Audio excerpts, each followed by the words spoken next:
Welcome to American Slangs and Idiom Series lessons. In this video, I'm going to teach you some of American slangs which are especially used by American, Canadians, Australians and the rest of other English speaking countries. Now these words, idioms have kind of specific meaning. For the first time when you will hear them, so you will take different meaning of them, but they have kind of specific meaning. So if you will keep watching our this series, after watching this series, your listening will be most perfect. You will understand 100% American, Canadians and the rest of other English speaking countries, because these are kind of special words, and that's why this type of English is called casual English lessons. Casual English, yeah. There are two types of English, casuals and standard or polite English. Polite English or standard English, it is pretty easy. We can use this with kids, with teachers, but casual English, this is original, real, authentic English. Especially this type of English is you will hear in English programs, CNN, BBC, or whenever you are listening to a real, authentic English recorded conversation. So two American especially use this kind of English, and they are using kind of phrases, idioms, slangs which have different meanings. So we will learn those slangs, their meaning, and I will also teach you their practical use. So let's get started. Our first slang is on my list of things to do.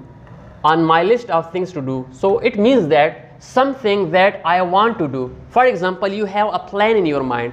You want to do something in the future. So you can say, this specific job is one of my list of things to do, that I want to do this thing in the future. Very simple. So if you want to use this slang in your practical conversation, so you can use in this way: to visit Karachi on my list to do. To visit Karachi on my list to do. That you can say going to Karachi or visiting to Karachi, it's in my plan, it's in my future plan. Very simple. Our next slang is fed up. Fed up, pretty common slang. You can hear this, maybe you heard it this couple of times, but here I'm explaining it. So fed up means upset or sad. When you are sad, when you are upset, when you are exhausted of something, so you can use this: I'm fed up of this specific job. For example, I'm fed up of my job. I am fed up of my job, that you are not happy further in your job. So you are kind of fed up. Very simple.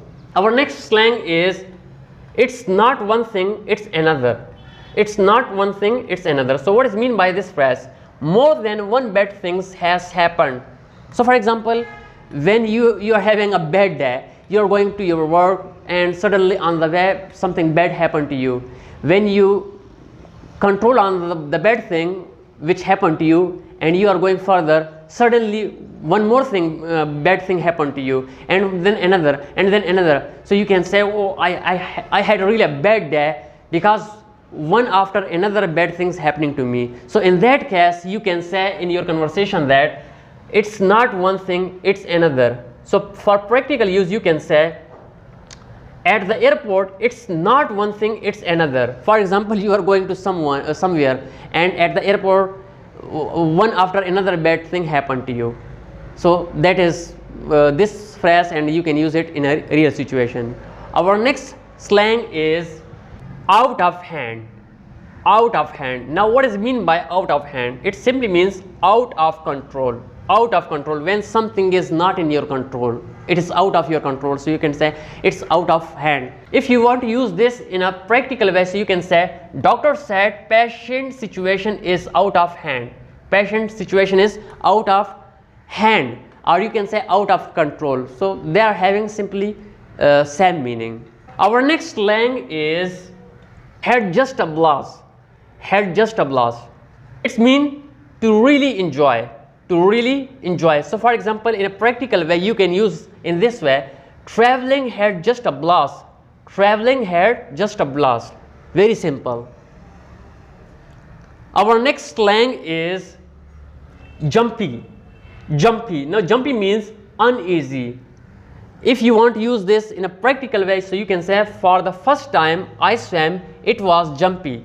For the first time I swam, it was uneasy for me, it was jumpy for me. So you can use in a both way, uneasy and jumpy.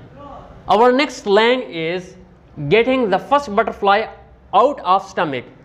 Getting the first butterfly out of stomach. Isn't it interesting? First butterfly out of stomach, but it has different meaning here. Getting used to for the first time. Getting used to for the first time. For example, you are doing something in your life for the first time, but you feel that you are used to it. You are not doing this job for the first time. In that situation, you can use this slang. Very simple. So I hope guys you enjoyed this lesson. If you did, please give it a thumb, and if you came for the first time to our channel, please subscribe and hit the bell icon for upcoming updates. Thanks for watching. Bye bye.